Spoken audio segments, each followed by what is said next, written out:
Guys, korang nampak tak kuih dengan kurma atas meja ni? Tak ada tahu lah abang. Mana pergi tu kurma? Tak ada tahu. Ni siapa pula yang makan kurma kuih awal-awal ni?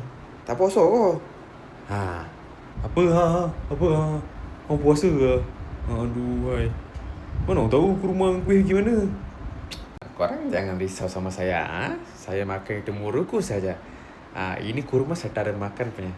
Hayya, macam mana boleh hilang itu kurma? Saya tak ada ambil saya tak ada jual ke tak ada, saya tak ada kacau punya. Itu kuih dengan kurma, saya tak ada kacau punya. Saya tak ada ong mah. Tu. Sudah hilang pula kurma ni.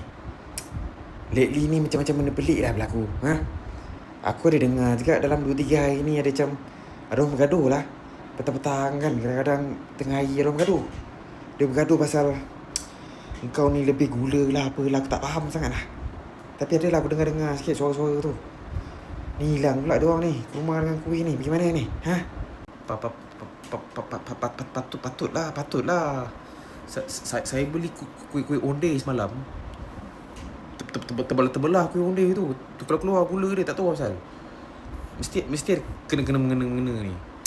Kenapa? Masalahnya hari ni aku yang beli kuih. Aku beli kuih Lopez dengan donat tadi. Dua-dua hilang ni. Aduh, mana pula pergi kuih Lopez dengan donat aku ni. Dengan kurma-kurma aku hilang ni. Takkan kena culik kot. Alah, apa masalah korang ni? Berapa ringgit sangat tu? Belilah baru. Alah, tak payah pening kepala lah.